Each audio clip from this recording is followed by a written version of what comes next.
I didn't have my first quesadilla until I was like well into my 20s. And if you would have asked me before I had them if I liked quesadillas with all the confidence in the world, I would have said no, while having no idea what you were talking about. First time I tried them, I immediately called my mom and said, "What have you done?" Okay, I didn't do that because I value my life, but I really wanted to. They were so good. Today's quesadilla by far is not traditional, but the creation is so past original. This Sheet Pan Breakfast Quesadilla is packing flavor, it's packing protein, it's freezable, and it's portable. And it's made in bulk, making it ideal for meal prep regardless of what time of day. Although, for me, breakfast has become a little boring, and I felt like it was time to address that. We're starting out,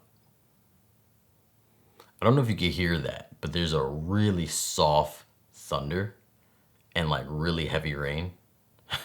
So soothing. Completely off topic. Take two. We're starting out our recipe by soaking it in scalding hot water. Our goal here is to create something of a ground crumble texture with the walnuts. So without the steps, the walnuts are just too hard. It's also really important that you have a heat-proof bowl. I did this once without one, and the bowl shattered. First instinct was to try to catch the water. Don't look at me like that. You would have tried the same thing. If you're allergic to walnuts, I designed this recipe so that if you're using plant crumbles or TVP, it would still work, which also means you can skip the food processor portion of what we're doing here. The optional cornstarch in the recipe, as you can see, I didn't even need it, but it's used to glue the walnuts together a bit. After making this a few times, there would be moments that I accidentally overpulsed on my food processor and ended up with little tiny bits and pieces of walnuts. And for those moments, cornstarch is what saved me. On the other hand, if you go so far overdoing the pulsing, there's not really a way to be able to save that. You just have walnut butter to put on something.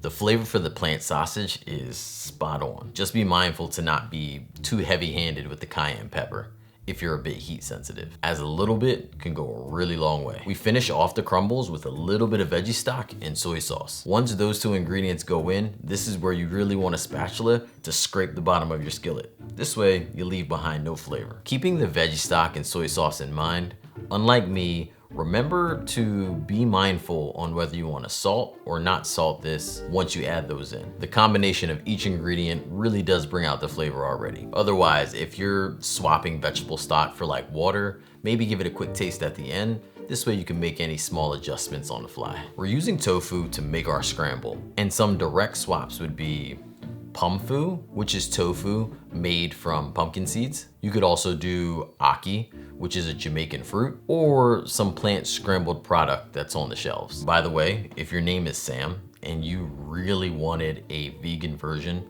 of green eggs without ham, pumfu is the way to go. Once you get your peppers and onions into the skillet and then your tofu right behind it, you're pretty much in the home stretch. Don't forget to choose your green of choice. Mine happened to be spinach this time around, which I personally think just complements all the other textures in the dish. So now you have your walnut crumbles and your tofu scramble. And truly, these two things alone can make a really perfect meal without the tortillas. But stuffing these into some type of palm-sized transportation vehicle to ultimately use and escort it into your mouth is like the chance of a lifetime, or just a really good idea.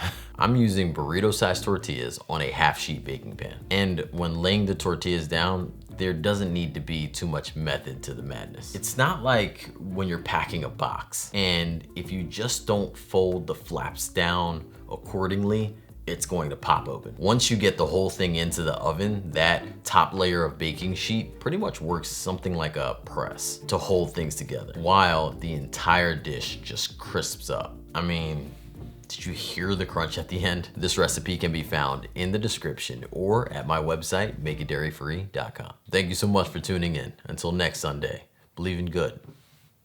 Peace.